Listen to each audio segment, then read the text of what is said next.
and she told me that in your amniotic fluid is the bag has a lot of fluid. There's a lot of water inside, so you cannot. It is not at all sure. It is not a surety that you can have a normal pregnancy. We will induce you at 37 weeks, and when we will induce you, we don't know when we will induce you where the head of the child will come down and fix. अगर वो child का head आके fix कहीं भी हो गया अटक गया, we will have to perform a C-section there and then.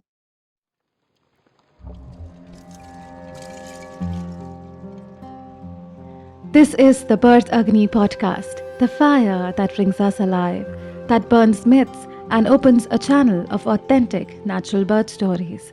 This show debunks the many myths of the medicalized births, showcases the plethora of choices a pregnant couple can make to embark on their empowered birth journey. I'm Divya Kapoor, a certified birth and lactation counselor and an aspiring traditional birth attendant. Let's get the flames blazing high.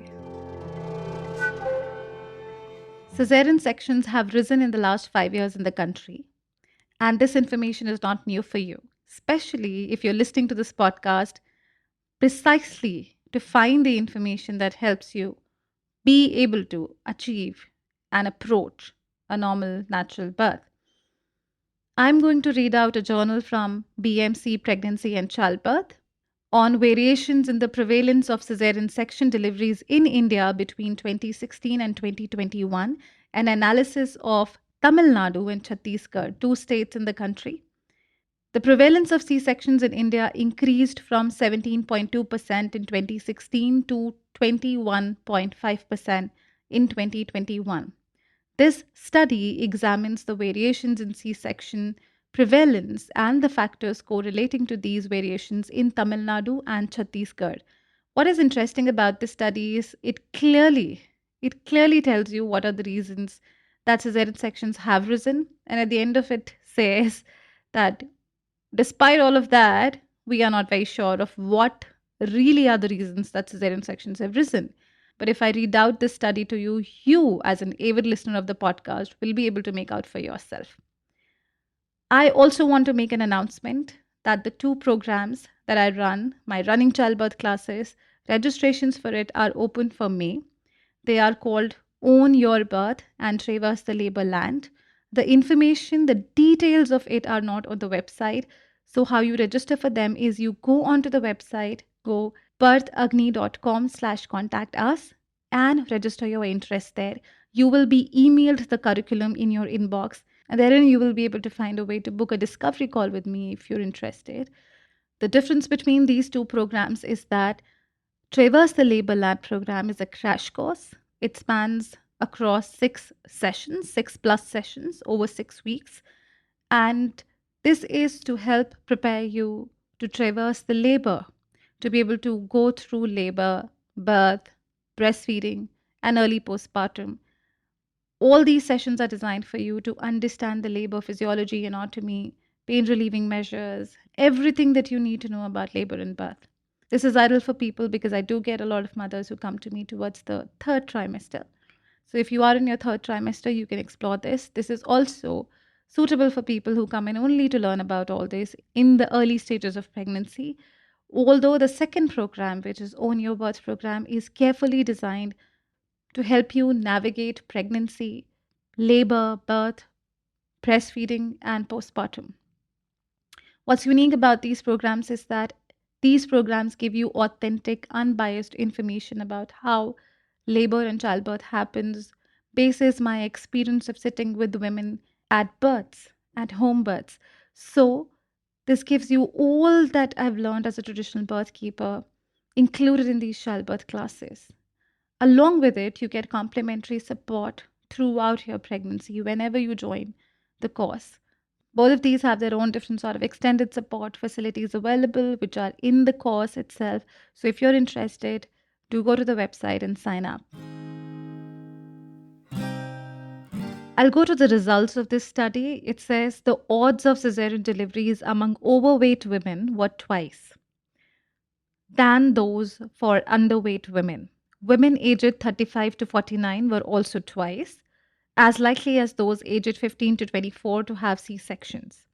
In India, women delivering in private health facilities have nearly 4 times higher odds of having a C section in Chhattisgarh, and the odds for having cesarean section increases to 10 folds in a private facility in Tamil Nadu than if you're delivering in a public facility. In public facilities, absolute inequality by wealth quintile in C section prevalence across India and in CG increased in the 5 years until 2021, indicating that the rich increasingly delivered via C sections.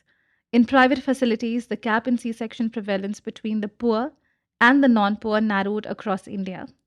In Tamil Nadu, the pattern was inverted in 2021 with an alarming 73% of poor delivering via C sections compared to 64% of those classified as non poor.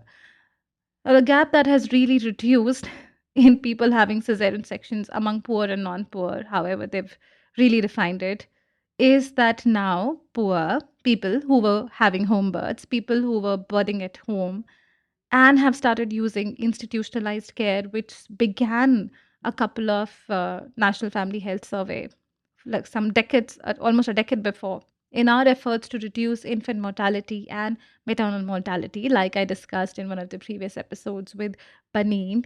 The next problem that we're creating is higher C-section rates and unnecessary cesareans, which would not be able to compare itself to the reduction in mortality rate, because the entire structure on which it is built is poor. It's not helpful. It's not suitable. It doesn't support women and birth. It goes on to conclude, while the reasons for this inversion are not immediately evident, the implications are worrisome and pose public health policy changes.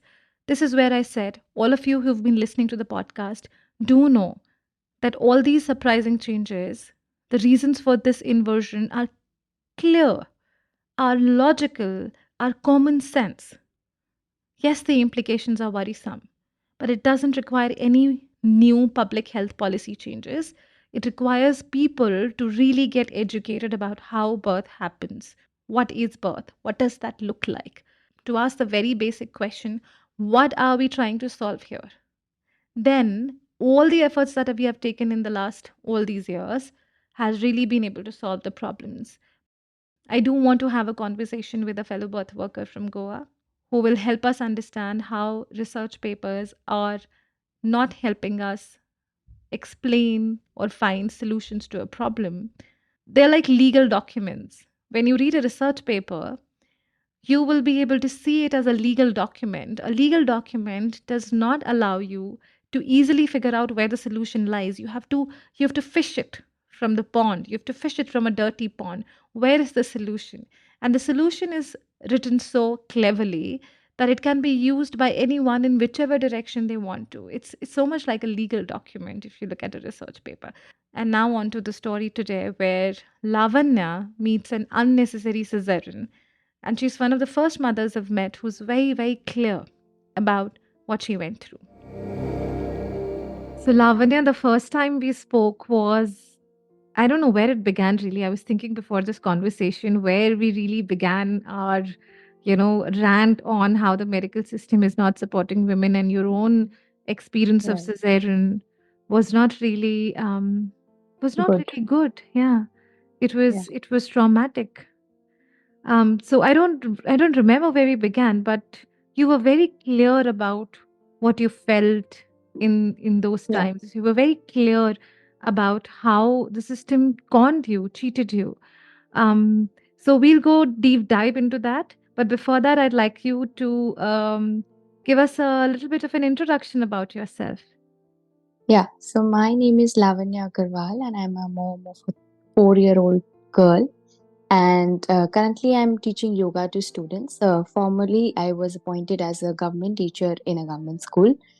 So right now, I am just giving yoga classes to students online. Yeah. Yeah. That's lovely. So, Lavanya, begin from the time your daughter is 5 now. Our daughters have been in school together, and that's how we are connected. Yeah. Um, so, let's go back to the time when your pregnancy began. How was the care with the obstetrician, with the gynecologist, and how did you feel from the very beginning itself of your prenatal care? So to begin with my pregnancy, it was not a smooth one in the starting because I had a lot of nausea, and because of that, I was not able to digest anything. Anything means anything. Anything I ate, I used to just vomit. So apart from that, there was no. The doctors used to treat this as very normal. Mm. Okay, so Mm. every meal, after each and every meal, I used to vomit. If I did not used to take that vomiting medicines, I was not able to digest any kind of food. Any means any, Mm. not even a sip of milk or something of that sort. Nothing. So this was not smooth in the starting. Also, This was the first experience because I was becoming a mom for the first time. So I was admitted at that point of time. Also, they checked me that I am getting enough food for my child or not. They Mm. checked me, they admitted me for 1 day, and they checked me at that point of time also. So I'm just, talking how they react that with a pregnant woman who is pregnant for the first time. And they don't even, consider, they are not even empathetic towards you. So then, the journey starts from there and there. So they admitted me, and thankfully, I was discharged from the hospital because I was eating enough for me and my baby. And from then and there only, she started this kind of thing that you are very weak, you need to eat this, that.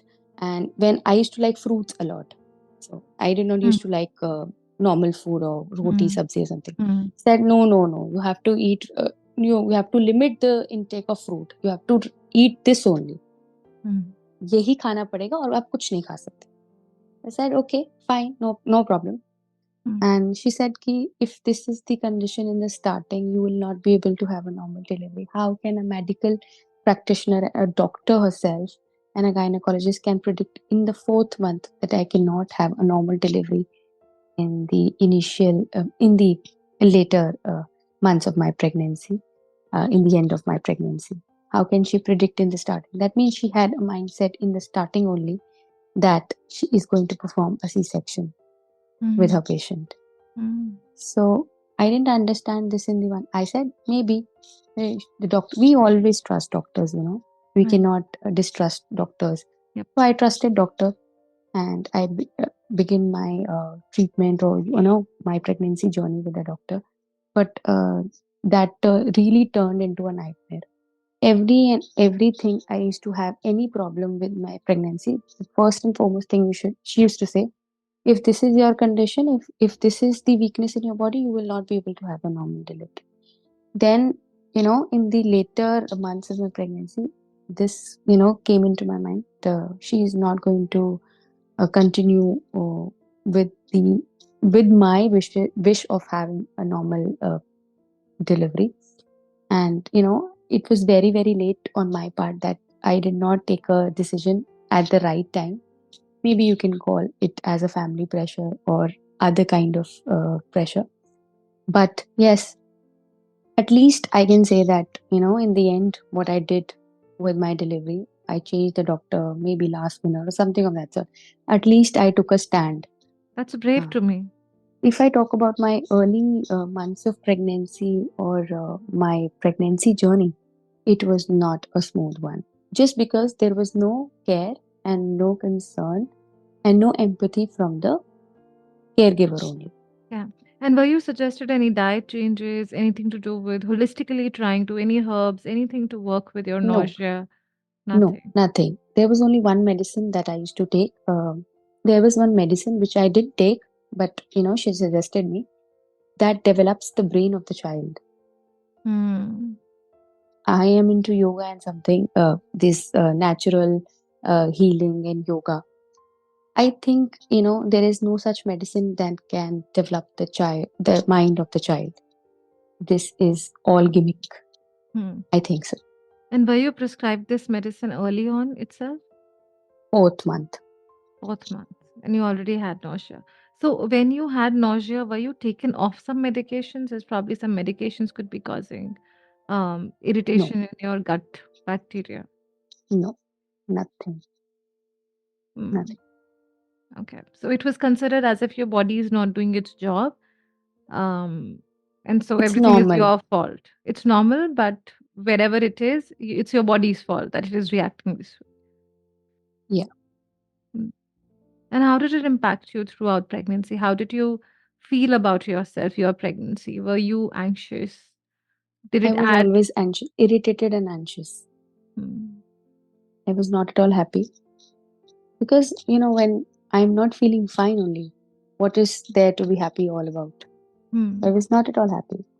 Mm. I just wanted it to end as soon as possible because I was seriously very, very irritated with what all was going on with me. Mm. Nobody was able to understand that Mm. I'm going through a tough phase of Mm. my life. Mm. So when was it, and what was the reason that you decided to change the doctor? In the last, when she told me that the head circumference of the child is very Mm. big, yeah. Mm. So, then when I told that, no, I want to have a normal delivery, and she told me that in your amniotic fluid is the bag has a lot of fluid. Mm. There's a lot of water inside. So Mm. you cannot, it is not at all sure, it is not a surety that you can have a normal pregnancy. We will induce you at 37 weeks. And when we will induce you, we don't know when we will induce you where the head of the child will come down and fix. अगर वो child का head आके fix कहीं भी हो गया अटक गया, we will have to perform a C-section there and then, which I don't know because I was not a gynecologist or not line from the medical line. I didn't know that this happens. I thought this way. The child's hair is moldable. It molds. The bones are movable. It can move, and the baby is not just a non-living thing that can go and get stuck. What is logically and ideally completely wrong about this is that the baby is a participant in labor and birth. Your baby does the job. Your baby actually rotates twice to be able to find the best diameter that fits the baby's head to be able to move through your pelvis. Your pelvis has two, there's an inlet, there's an outlet. So your pelvis, your hip bone, the structure around your hip bones, like consisting of your hip bone, really, your pelvis has an inlet through which the baby comes in, finding Mm. the best position to be able to come in, and then the head comes out, and then it tries to find the next biggest diameter wherein it can fix its shoulders. So then it rotates again to be born. So the baby is doing the work. It's not that you're just trying to contract the uterus and the baby will go and get stuck somewhere and will not be born. And then I said that I know I want to have a normal delivery. I don't want to have a C-section. That's my decision. My body, my decision. So I consulted almost 5 to 6 doctors, and they said that you don't have any kind of problem. Yes, we know water is a lot of water is there, but that does not create a problem. Is that when you are in labor, when the labor starts, don't stay at home, go to the hospital because that can create a risk. The only thing that you need to consider. Otherwise, there is not even a single problem with you. And she said that you are obsessing over this that you want to have, and you will end up having a C-section. She told me this thing. Mm. You will end up having a C-section because बहुत जो लोग सी obsession दिखाते हैं, they end up having a C-section. Mm. She took it as a personal offense. There and there, I decided to change my doctor. Mm. Only it was around 26th, 25th of January. So my due date was 1st of February. I decided to change, and in 1 or 2 days, I was able to find a doctor who was one of the relatives, my in-laws' relative. But I don't know, maybe she was also taking an advantage of something. She also suggested me to induce me at I think 39 weeks. She said that I need to go outside, out of station. So we cannot wait. If you need to consult me, I cannot wait because water is so much. So there can be a risk. So I cannot wait. You need to get induced tomorrow itself. So I Mm. agreed. I admitted in the hospital and Mm. they induced me. I was already 3 centimeter dilated when I was admitted in the hospital. You were already, without anything, you were already like 3 centimeters dilated. Yes. Then they induced me. and they had put a solution Huh. and the glucose. With the glucose, they were putting the induction medicine for Hmm. increasing the pains. Uh, Approximately on the gap of 20 minutes, I was getting pains. Hmm. 20 to 25 Hmm. minutes, I was Hmm. getting one. The doctor was not there on the round. She just gave the instructions and went. What I remember, my old doctor, she came. She was there in the hospital. Might be a possibility she had to perform a surgery, and she saw my in-laws over there. She saw me, she saw my mother-in-law, and then she came in. That what happened to me? Why did I change last minute? She said, "This is a kind of insult. You did insult to me. What will the hospital think about me? What will the nurses think about me? This is your last decision. अभी भी अगर आपको नहीं लगता है मैं पूरी care करूंगी. मैंने तो सच ही बताया था. सच बताने में इतनी बुराई थोड़ी ना होती है." And let me tell you, जिस दिन last I consulted her for this thing, his head circumference, she was damn rude. बहुत ज़्यादा rude थी. And suddenly on the hospital day, she was very very sweet. What I think, maybe उसकी भी कोई planning होगी because my original doctor was not there. She was there in some other surgery or something or some other delivery, Hmm. and then the nurse came in. She just injected medicine inside the glucose. I was having normal pills. After some time, I just heard two or three nurses discussing कि इनकी तो pains हो ही नहीं रही है, जल्दी जल्दी जल्दी करो. She inserted one more injection inside my glucose, Hmm. that bottle. And then And I kyun had kyun jaldi karo? Does it look like that it was a Saturday, it was the OPD time? What was it? nothing, nothing. There was no reason to hurry up. And then उसके बाद तो अजीब सा कुछ feel हुआ. I don't know what. बहुत अजीब सा फील हुआ and the pain started. बहुत intense pain शुरू हुआ. तो अब जो पेन था, अब वो जो 25 मिनट्स के गैप पे था वो 10 मिनट्स के गैप पे हो गया. All of a तो sudden. 10 all of a sudden 10 minutes के गैप पर होने लग गया. Hmm. I call the doctor कि मुझे थोड़ा सा अजीब सा लग रहा है. So I called the doctor, I don't, she checked and she said, I think the baby has passed meconium. Hmm. She Did she broke the break bag. you? She broke the Yeah, bag of waters. Okay. yes. Water bag and meconium came out. And she said that now we will have to go for C-section because for your delivery, we approximately need 1.5 to 2 hours and we cannot risk the life of the child for those 1.5 to 2 hours. So we'll have to perform a You C-section. were I this was, you were this close according to the doctor. yeah, I was this close. Approximately 1.5 to 2 hours because I told you, I was already 3 centimeter dilated when Hmm. I admitted Hmm. in the hospital. Hmm. So Hmm. after the induction, also, I must have dilated a lot. And it was a decision of the nurses to give you so much pitocin, so much I mean, of the drug to increase Yeah, the pain. So, yes, and were you at all told in the beginning that the side effect of giving a woman, inducing a woman, giving a woman pitocin is that the baby can pass meconium because the body actually does go in a shock? no, no. This I checked when I delivered my baby. After that, I was very stressed, traumatized. I used to search on the internet. Then I got to know that this is the reason because, when you are in the later stage of pregnancy, there are more chances when there is medical intervention, baby is in distress and the baby passes meconium. Mm. It's a side effect of them increasing the dose of and really not letting you go into spontaneous labor on your own. If the baby was okay, everybody should have waited.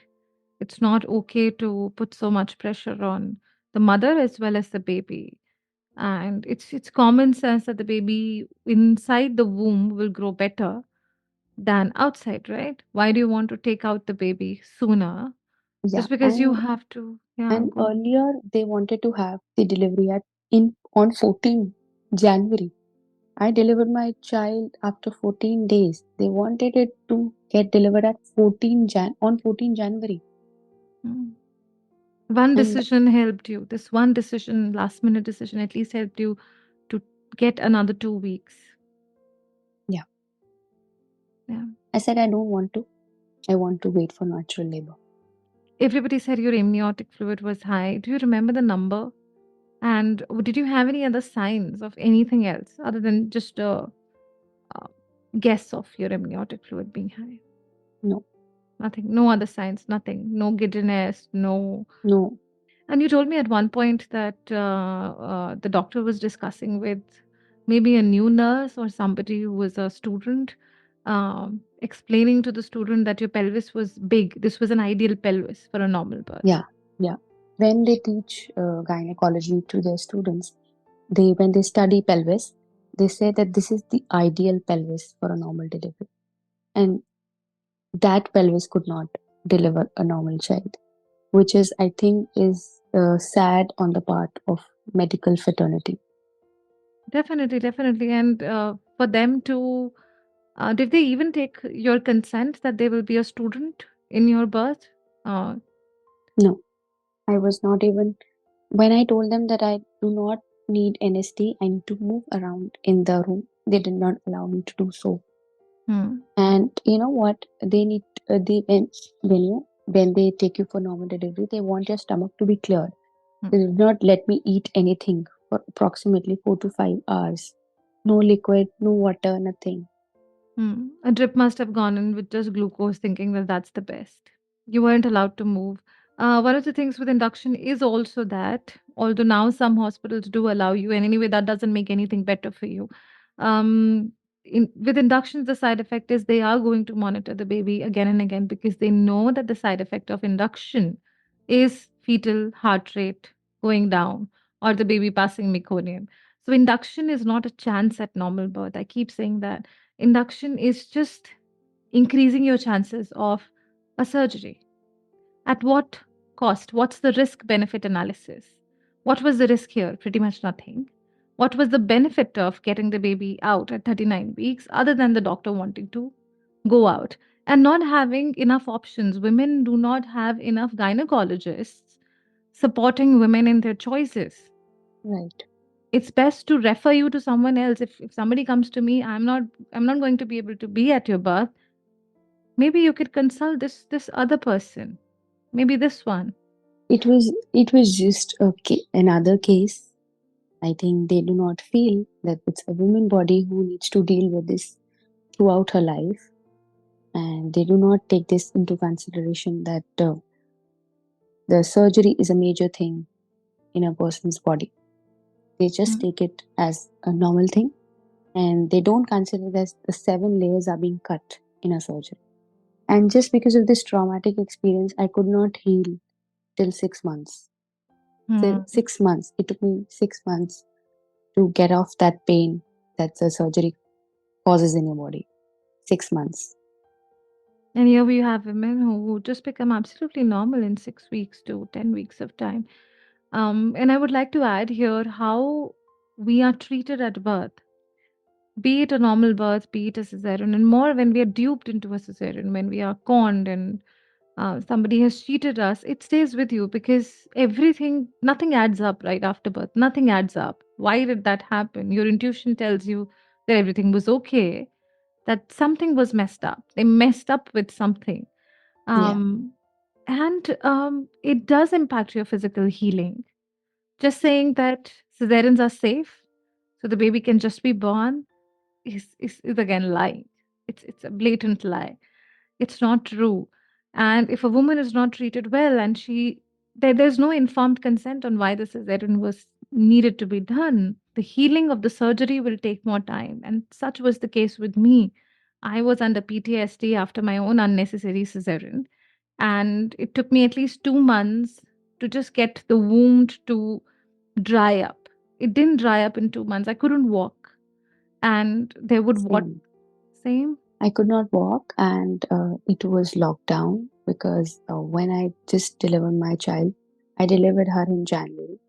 And for 40 days, I was there on the bed. I could not walk.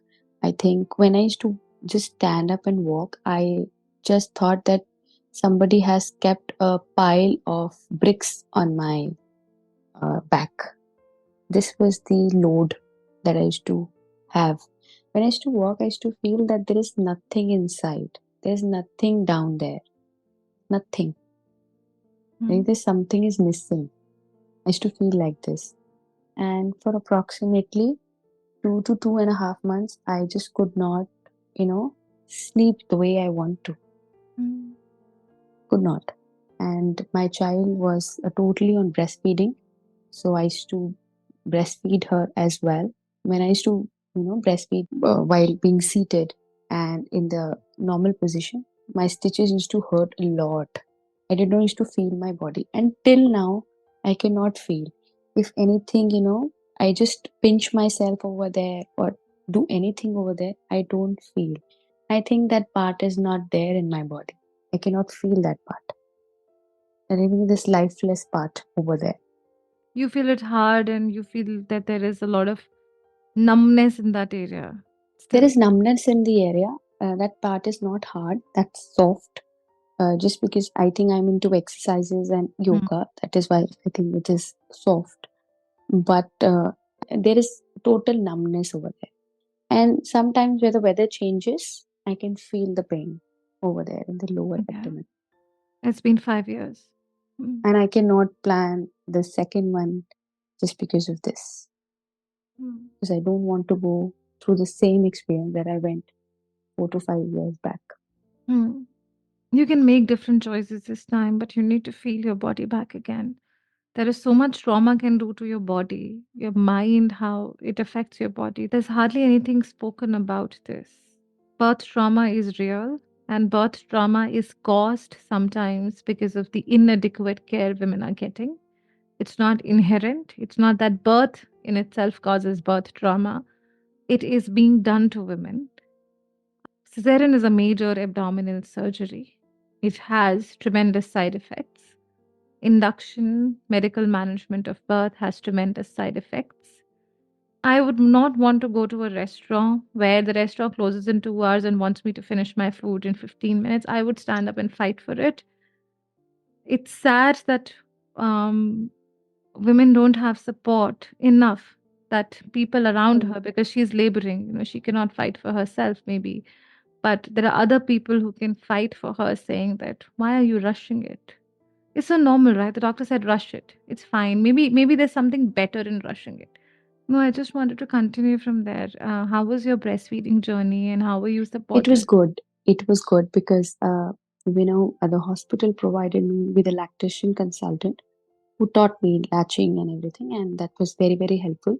I think if the lactation consultant would not be there, so I would not be able to, I would have given up on breastfeeding because Mhm. they tell you, yes, you have to do it like this. Every 2 hours, you have to try. You have to latch like this. This is the correct way of latching. And can say this thing to you. For 1 year exclusive breastfeeding, I have done to my child 1 year, and extended breastfeeding also till 2 years. Wow. And Abhi bhi, when she was in the preschool also, sometimes she used to take breastfeed. Yeah. And she weaned off on her own. You did not force her at all. No, she's not weaned up, Abhi. Mm. Sometimes she takes and sometimes she does not. So she has not weaned completely, but I think I am just giving time to her.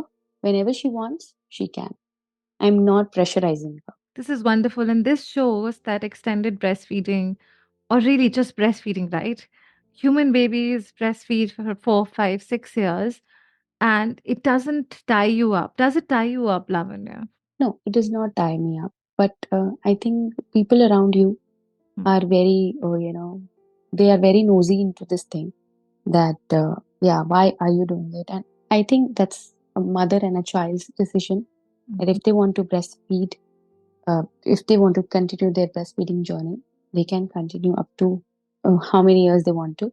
And I think there is no one to question this thing. Mm. So I'm just giving time to my child, and now she's grown up and she understands. If she needs, she says, "I just want thoda sa," and she leaves. पहले she used to continuously do it. Now she's धीरे धीरे she's अभी नहीं पीना है इतना ही लेना है. She understands. So Mm. the mind also functions like that. So we should not forcefully tell our child, force नहीं करना चाहिए बच्चे को that you should leave breastfeeding, and we should not use those methods to apply something on the breast. That's seriously a a worst decision that you can make for your child. You are just going to create a trauma to your child's brain. Just going to give trauma to your child's brain by doing Mhm. this. I Yeah. think so. I agree with you. If the child is not ready, the child would be that all of a sudden, is in a shock. Oh my God, this was supposed to be like that. What happened? And I think when we create repulsion, that's what I've seen. When we create repulsion sometimes makes the process longer. When we surrender to it, it just makes it easier. Yeah. So if we hold the child from getting what they really want, sometimes they hang on to it for longer because, like anybody, right? You take my favorite thing from me, my favorite toy, I will hide it. I'll be more watchful of it. I will keep that closer to me far more longer because now I think it's a fight. I need to now hold on to it. Wherein, if my toy was around and nobody fiddled with it, maybe I would forget it 2 days later where my toy was. I don't even remember. And that's exactly how children work. And the human psychology, I don't think so. There's a child psychology that is any different from a human adult psychology. We are all the same at the end of the day. Yeah. It's the society's pressure that let you create some kind of situations that is not feasible to you and your child, whether that's with the pregnancy or in the breastfeeding journey. So I think you should listen to your body. If your body says, do according to your body. I Mhm. think so. Your body is very, very powerful. It has, your body is the only thing that is going to stay with you, nobody else. So I think you should listen to your body. If your body says, go according to. My body says that I should continue the breastfeeding journey. I'm continuing it. That's lovely. That's powerful. That's strong. So Lavanya, if you meet a new mother who's again going through this system, in fact, so my friend from school recently called me up. In fact, this last week she called me up and said that the doctor is saying again the amniotic fluid is more, the baby is big, we need to induce you ASAP. And we've been conversing on, throughout that big babies is it's not an issue. You don't have gestational diabetes, you don't have any symptoms of it. How does a test after taking sugar syrup, glucose, makes you diabetic, wherein if anybody was given that sugary syrup, anybody would have that on the paper that they have diabetes. I had that test 5 times. Five Why times. why were you made Because to do that? Mhm. because my water was more and they had a doubt of gestational diabetes. 5 times the blood sugar level was only 90 after having that glucose water, empty stomach. I said that because my lifestyle was such that I said I cannot have diabetes because throughout the pregnancy I ate healthy. I did not binge on sweets or junk food. I ate healthy and I was walking and exercising throughout. How can I have gestational diabetes when my family does not have it? And the doctors didn't know any reason for declaring this thing that why is the water more in my bag? Then why were they after a standard? Maybe that was your normal. I don't know. They say that if the water is more, they have set a standard for every patient. If the water is more, then the mother has gestational diabetes. That's it. They don't have any other conclusion on this thing. Only the ultrasound person, she told me that maybe she gave her own opinion. Maybe sometimes the child pees a lot inside the fluid, and maybe the water is more. I don't know. She told me. You're right? That's exactly how your amniotic fluid gets recycled. And I don't know how many times the ultrasound was done to figure out the amniotic fluid, and the cross diagnosis kept going on, analysis rather. So how amniotic fluid is made in your body is the baby recycles it. So for some women, when it Drinks, peas, drinks, drinks and peas. yeah. So when sometimes a woman is diagnosed with low amniotic fluid, wherein she's doing and the baby is doing absolutely fine, then it may just be the case that the baby just drank some amniotic fluid and is taking time to pee it. And I have a question, right? And it's not just a question. It's my I'm trying to convey my point of view right now. that why is it that a woman who's healthy doesn't have swelling, doesn't have any symptoms of gestational diabetes, nothing else, no blood vision, no giddiness. She's healthy, she looks healthy, she's fine, she's entering the clinic, everything is okay. Why would you rely on a test and be so fixated on the test to tell you 5 times that she doesn't have it? Which textbook are you trying to prove right? And not this living human being. Yeah. I will tell you one thing more. She told me that you cannot have high fat foods. She just, struck off some foods. You cannot have this beetroot. You cannot have ghee. You cannot have chapati. You cannot have paratha. Just take घिया तोरी टिंडा and light food as if I'm a patient. Sir अगर आप इतना खाओगे तो फिर आपका और बच्चे का और वेट बढ़ता जाएगा and then normal delivery is not at all possible. And one thing more, I started my pregnancy at 58. My bone weight is always more from the starting. When I was young also, I used to look very thin. I gained only and only 12 kgs in my pregnancy. That's more? No, that's not Oh, more. that's a good number. And she told me as I was increasing weight, she said, इतना weight बढ़ेगा 70 में चला गया तो normal delivery नहीं हो. That means she was creating picture from the very starting that you cannot have a normal delivery. And what does it do to a psyche of a woman who inherently knows that I'm designed to give birth? I think from the very beginning only, if somebody starts giving trauma, that is going to stay with you till 9 months. Yeah, and what was the weight of the baby that everybody was obsessing upon? And when they were trying to induce me at 37 weeks, it was 2.85, I think. I don't remember much. But when I delivered Sidvi, she was 3.08, and that was healthy enough. I was myself 3.15 baby, a normal delivered child when my mother delivered me. Yeah, three is a good. We want a 3 kg baby. We want a 3.5 kg baby. We want a 4 kg baby. We want good, healthy babies, fat babies. And they were saying the 3.08 kg ka bacha. I said, मैं 3.15 की approximately 27 years back हुई थी. जब when I delivered तब मैंने उन्हें बोला कि 27 years back मैं 3.15 की हुई थी. And my brother also was 3.12 or 3.15. If my mother can deliver us normally, why can't I? And maybe the doctors are not, I don't know. I just do not know. Maybe they are not fortunate enough to see the side of the world where I was at the birth of a baby where the baby girl was 4.8 kgs born naturally. When I say naturally, unmedicated, undisturbed, home birth. Um, I'm born at 4.8 kgs and we didn't even weigh her. We weighed her 2 days later and it came off. It came to be, the weight was 4.6 and it was beautiful. It was just as normal as possible. So if your body made the baby, your baby will be born. And the pelvis is movable. Pelvis is not a fixed bony structure. It's a soft bone. Yeah, it's movable. It tilts. You sit on the toilet. It's, the shape changes. You have your legs open, the shape changes. It's a movable structure for the very reason that you're going to give birth.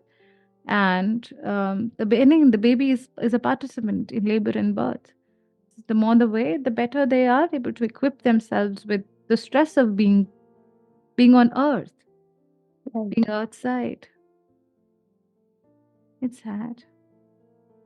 But what would you say to a woman who's being scared now, like my friend who called me and we had a I would just suggest her not to worry.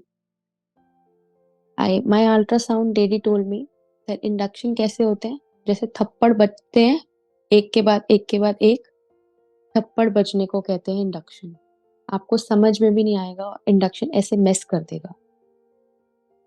Anything and everything that is created artificially has side effects. और जो natural है, अगर आपकी body ने बच्चा बनाने की ताकत है तो लेबर भी होगा. ये मेरी मम्मी मुझे कहती थी कि अगर बच्चा हो सकता है हुआ है, पैदा होने के लिए बना है, लेबर भी होगा. Just consider this thing. We are, from well-to-do families. We live in our own house और हम बहुत well-to-do families हैं. Just look for laborers. क्या है उनकी लाइफ में? They just deliver like this. कुछ नहीं है. Because why? They do not create panic in their head. This is all here. If we create panic here, सब mess हो जाए. That's what I did to myself. Yeah, because everybody is telling us their horror stories of birth. I had a cesarean. Cesarean saved me. That's the narrative they are sold. Women you, like you were being sold cesarean, like it was good for you and your body cannot do it from fourth month itself. The stage is set for you. The sales pitch is already there. They're preparing you for a surgery and not preparing you for a natural birth, which is how you were designed to give birth. So women are more prepared for a surgery, which is basically a process that was really designed for when your body needs support. You would never go for a surgery otherwise than in childbirth. If you had anything, you will think 5 times. Let me try homeopathy. Let me try Ayurveda. Let me go for a holistic something. Let me take a yoga class. Let me start walking. Let me fix my life first, than think of a surgery. It's in childbirth that surgery is, which is a major abdominal surgery, is being sold as candy. Women are being prepared for a surgery just because it is convenient for a practitioner to get done with this work and not sit with women, not be scared, not work with women, not have to have 2 to 3 days of labor. Labor can go on for a first time mother for 2 to 3 days.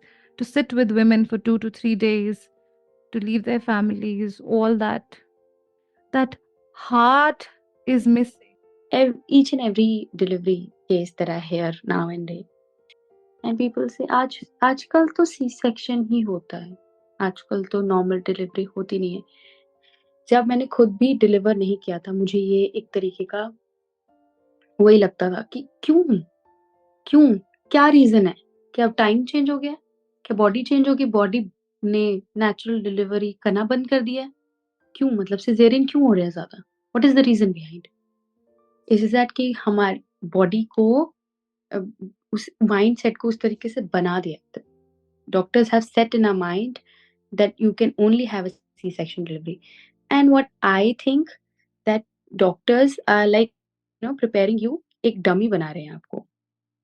Natural delivery, they set in your mind कि natural delivery is very very painful.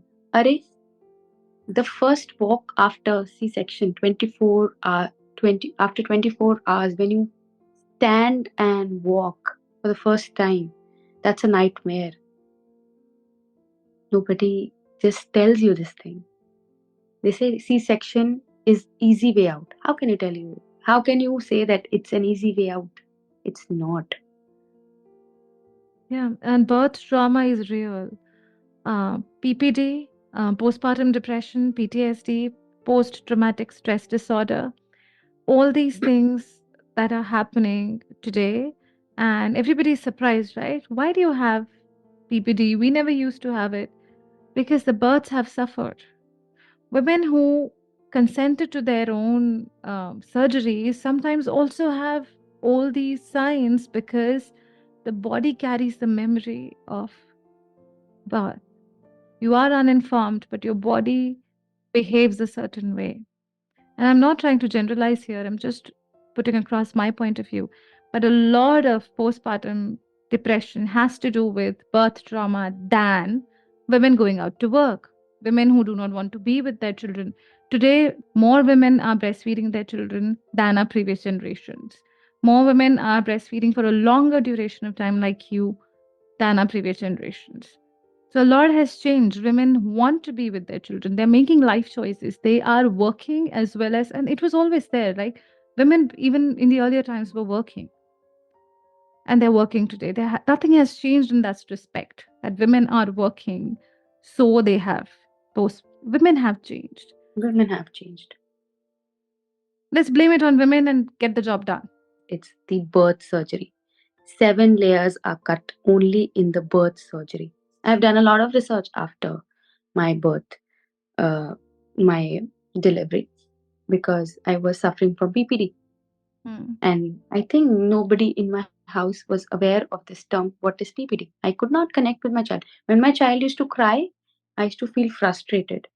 These were all the signs of depression that is there with a woman who gives birth. After delivery symptoms, I had all those symptoms. Yeah. And approximately for 6 months, 7 months, I had this postpartum depression. And I still feel that for not for 6 months, maybe this depression continued for around 2 years. It can last for up to 2 to 3 years also. Your body does not, why it is said that your body should have a gap of 3 years, 2 to 3 years after a C-section delivery, because your body is still under healing. That's a major thing that has happened, the major trauma. And that brings me the question back, right? Women knew how to birth their babies. They still know how to birth their babies. There is a lot of dust when you are told, or you see around you that people are offloading that work onto doctors. What do doctors do? They do nothing. They're there for emergencies. Obstetrics came in for emergencies which couldn't be handled at home. That minuscule percentage. Low risk women do not need obstetricians for their deliveries. Birth in itself does not need anyone else than the woman herself. That knowledge was a community knowledge that was there with women earlier. So Right. women knew, I'll birth my baby, the cord needs to be cut. I'll cut after the placenta is born, I'll cut it. It was just as if you just how you know how to cook food, just how you know how I grow my food. I Right. just know how to birth my baby and what to do. We are all mammals. Mammals know what to do. You do not teach a bird to make a nest right when she's going to give birth. She instinctively knows she's pregnant, she has to go make a nest, she knows which twigs she needs, and every bird knows what raw materials she needs to be able to make that nest. And Right. that abandon that nest when the baby has been taken care of. It's instinctual, it's in our DNA, it's in our bodies, it's not from textbooks, it's not from doctors, there is no expertise. You are the expertise. You as a woman hold that knowledge. And if you aren't sure right now, listening to this podcast, that you have that knowledge, you need to dust off that information and learn from women who have done this before you. Not really learn, discover what is already there. You have it in your body.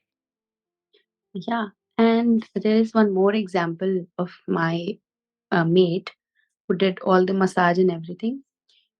Her daughter was born and she weighed 4.16 at birth, and she was home birthed. So how can, if she can do a home birth, why can't we? They know how the birthing journey goes on, and they consider this thing, and they still do home births. Yeah, So why can't we?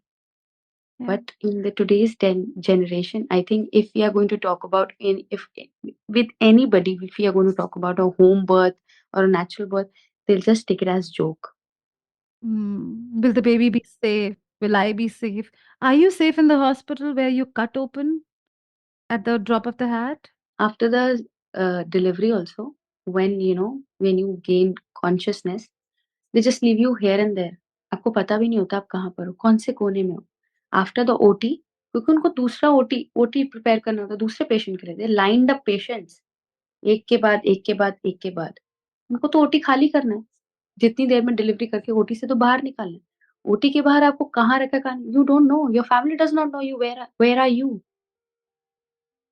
How can you be safe in the medical hands, जहाँ पर कुछ भी हो सकता है, कभी भी कुछ भी हो सकता है.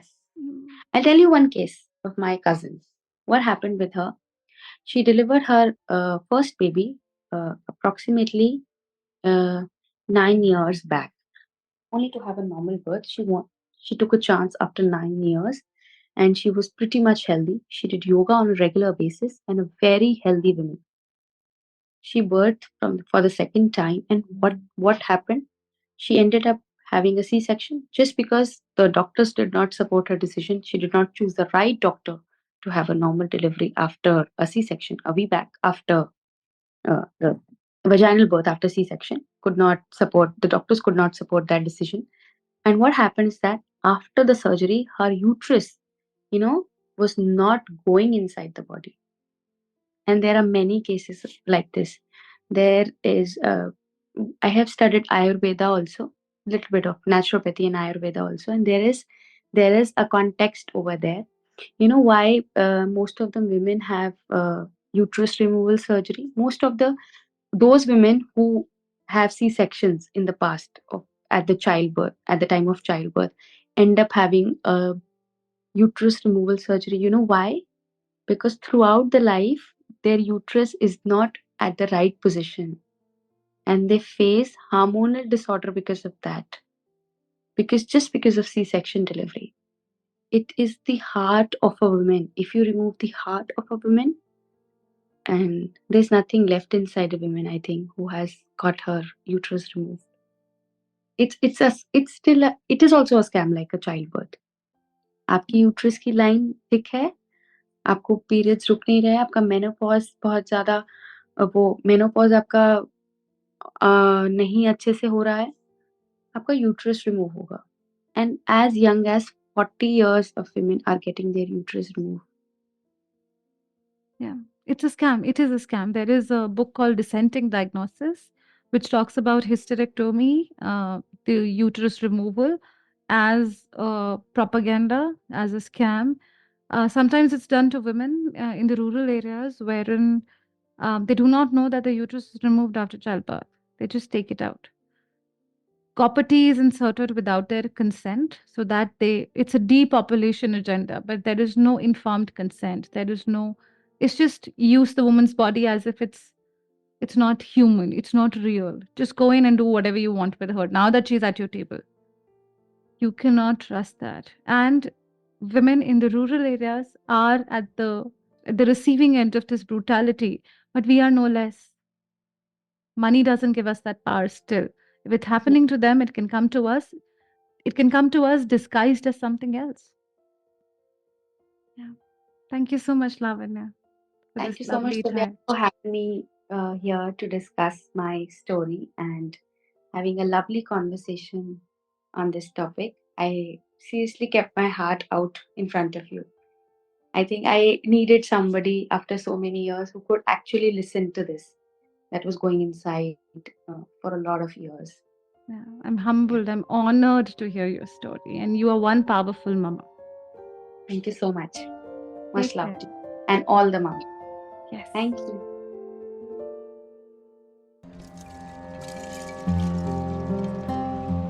There is a field beyond fear where the body is empowered to take on labor and birth. To land there, it is crucial to take birth education. To enroll into our unique labor and birth preparation course, reach out to us at www.birthagni.com or scroll through all available prenatal and postnatal preparation classes. Thank you for listening, all in the spirit of birth, womanhood, and freedom. Remember, you got the power.